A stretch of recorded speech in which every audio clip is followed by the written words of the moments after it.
Assalamualaikum warahmatullahi wabarakatuh.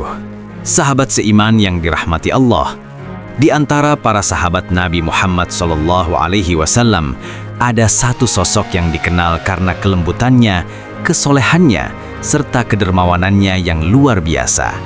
Beliau adalah Utsman bin Affan radhiyallahu anhu. Beliau mendapat julukan Dzun Nurain, yang berarti pemilik dua cahaya. Julukan ini diberikan karena keistimewaannya menikahi dua putri Rasulullah SAW, yaitu Ruqayyah binti Muhammad dan Ummu Kulthum binti Muhammad. Akhlaknya yang mulia, sifat malunya yang tinggi, serta kedermawanannya menjadikan Utsman sebagai salah satu sahabat yang sangat dicintai oleh Rasulullah SAW dan dihormati oleh kaum muslimin hingga hari ini.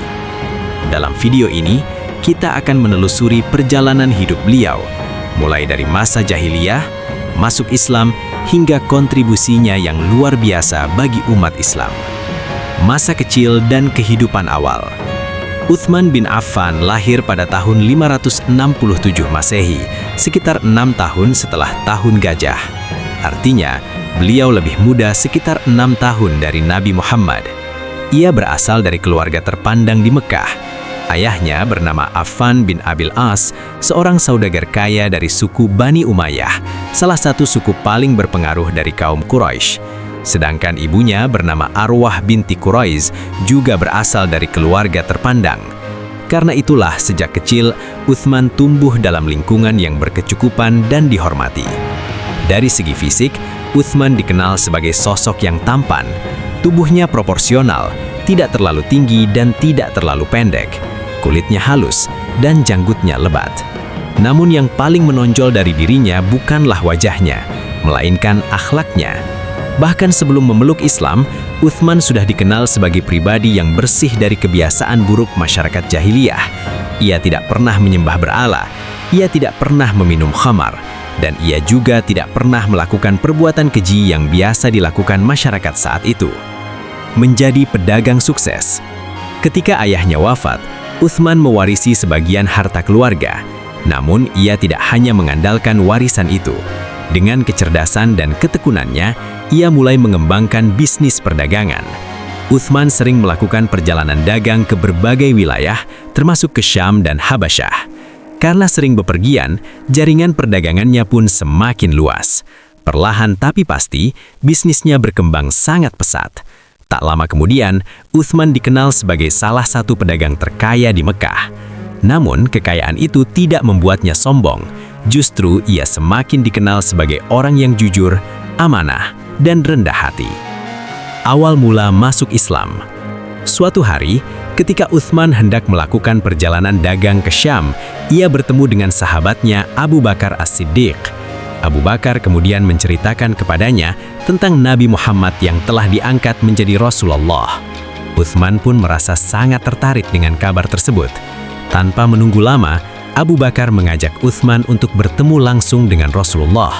Ketika bertemu dengan Nabi, beliau berkata kepada Utsman, "Wahai Utsman, sesungguhnya aku adalah utusan Allah kepada seluruh manusia. Aku mengajakmu untuk menyembah Allah semata dan meninggalkan penyembahan berhala." Mendengar penjelasan itu, hati Utsman langsung terbuka. Tanpa ragu sedikit pun, ia menerima kebenaran tersebut. Saat itulah Utsman bin Affan memeluk Islam. Ia pun menjadi salah satu orang-orang pertama yang masuk Islam. Menikahi putri Rasulullah. Tak lama setelah memeluk Islam, terjadi peristiwa yang menyedihkan bagi Rasulullah. Putri beliau, Ruqayyah, diceraikan oleh suaminya yang merupakan anak dari Abu Lahab. Perceraian itu dilakukan untuk menyakiti Rasulullah. Namun di balik peristiwa itu, Allah menyiapkan kebaikan yang besar. Utsman bin Affan kemudian melamar Ruqayyah kepada Rasulullah. Lamaran itu diterima. Akhirnya Utsman menikah dengan Ruqayyah, putri Rasulullah. Mereka hidup sebagai pasangan yang penuh cinta dan keimanan. Hijrah ke Habasyah.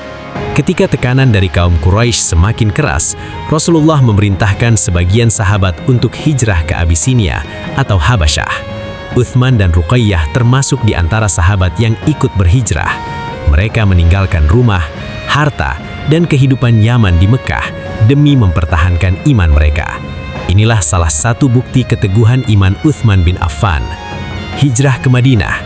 Beberapa tahun kemudian, Rasulullah memerintahkan kaum muslimin untuk hijrah ke Madinah. Uthman pun ikut berhijrah bersama para sahabat lainnya. Akibat hijrah itu, banyak hartanya di Mekah yang dirampas oleh orang-orang Quraisy. Namun, Uthman tidak menyesal sedikit pun. Baginya, iman jauh lebih berharga daripada harta. Kedermawanan Uthman. Salah satu sifat yang paling terkenal dari Uthman bin Affan adalah kedermawanannya. Ketika terjadi Battle of Tabuk, kaum muslimin membutuhkan banyak perlengkapan perang. Rasulullah meminta para sahabat untuk membantu. Saat itulah, Uthman menunjukkan kemurah hatinya. Ia menyumbangkan 300 unta lengkap dengan perlengkapannya, 50 kuda perang, dan 1000 dinar emas. Melihat pengorbanan itu, Rasulullah bersabda, "Tidak ada yang membahayakan Uthman setelah apa yang ia lakukan hari ini." Membeli sumur untuk kaum muslimin. Di Madinah, kaum muslimin mengalami kesulitan mendapatkan air. Ada sebuah sumur milik seorang Yahudi yang menjual air dengan harga mahal.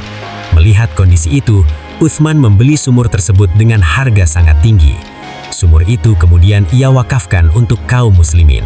Sejak saat itu, semua orang dapat mengambil air secara gratis. Sifat malu yang sangat luar biasa. Uthman juga dikenal sebagai sahabat yang sangat pemalu. Suatu hari, Rasulullah sedang duduk bersama para sahabat. Ketika Abu Bakar As-Siddiq dan Umar bin Khattab masuk, Nabi tetap duduk seperti biasa. Namun ketika Uthman datang, Rasulullah langsung merapihkan pakaiannya. Ketika ditanya mengapa, beliau menjawab, "Tidakkah aku merasa malu kepada seseorang yang bahkan para malaikat pun merasa malu kepadanya?" Begitulah kisah singkat tentang kehidupan Uthman bin Affan radhiyallahu anhu. Seorang sahabat yang kaya tetapi tidak diperbudak oleh kekayaannya. Seorang pemimpin yang kuat tetapi tetap rendah hati. Dan seorang dermawan yang mengorbankan hartanya demi agama Allah. Semoga kisah ini menjadi inspirasi bagi kita semua. Wallahu a'lam bissawab. Wassalamualaikum warahmatullahi wabarakatuh.